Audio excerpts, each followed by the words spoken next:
Hola, ¿qué tal? Bienvenidos a una cápsula más acerca del análisis que se le aplica a un poema, del análisis léxico-semántico.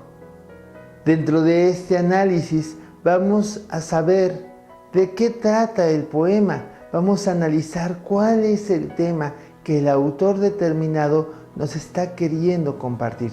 De esta forma, vamos a poder analizar el mensaje a través de conocer cuál es el lenguaje que el autor va a tratar.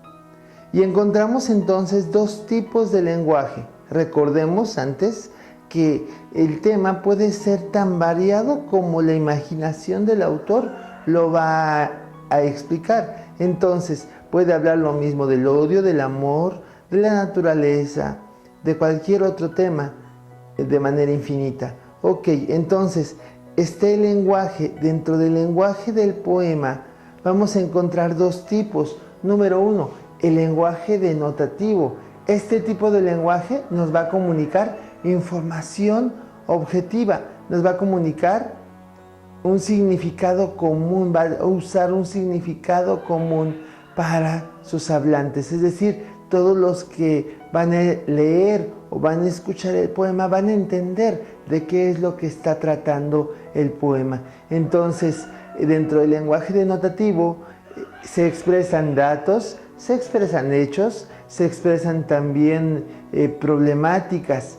Un ejemplo concreto es el verso "Ayer llovió mucho", solamente nos está dando información objetiva. El siguiente nivel es el nivel connotativo. Este nivel es subjetivo.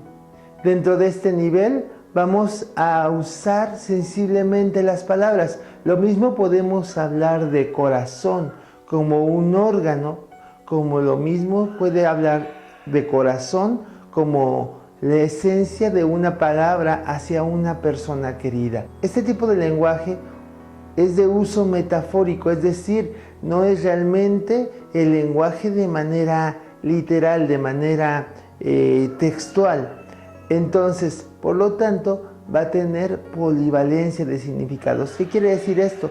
Que una misma palabra va a significar varias cosas, o puede significar varias cosas. Un ejemplo, ayer cayó un aguacero eterno.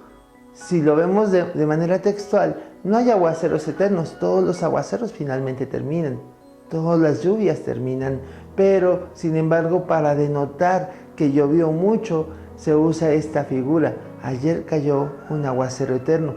Entonces ahí estaríamos hablando que el lenguaje, dentro de este lenguaje se van a usar diferentes figuras retóricas.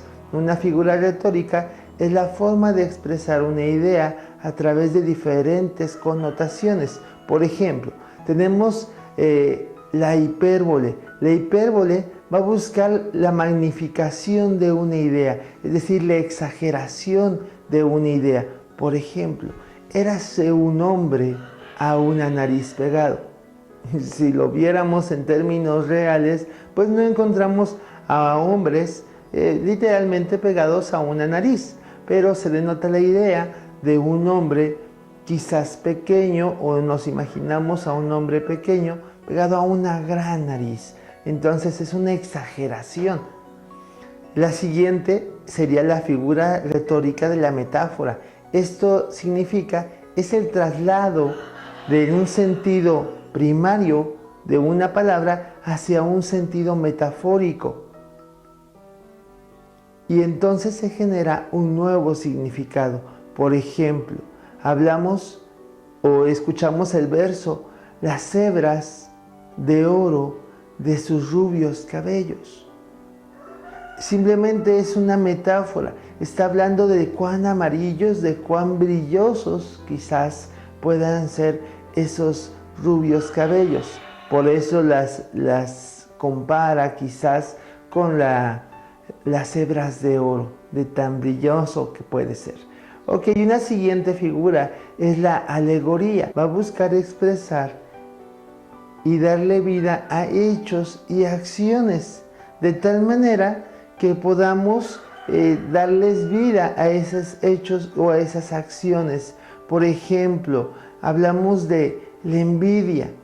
¿Cómo es que la envidia puede tomar una personalidad y entonces empezar a hablar de la envidia? Quizás para denotar cómo es que el género humano pues no es tan compartido consigo mismo.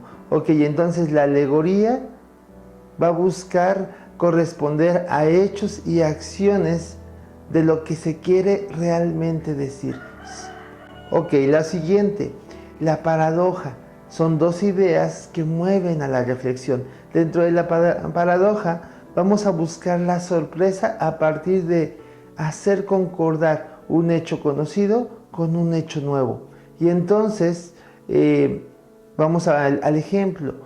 Dios mueve al jugador y la pieza. ¿Qué Dios detrás de Dios? La tierra empieza de polvo y tiempo y sueño y agonía. Entonces, lo que vamos a buscar en este poema, o lo que nos está tratando de decir, es una paradoja de entre lo que hace Dios como creador, según el poeta, a lo que el mismo hombre hace también en su función creadora. Espero haya sido de tu agrado esta cápsula del análisis léxico-semántico del género lírico. Que tengas excelente día. Muchas gracias.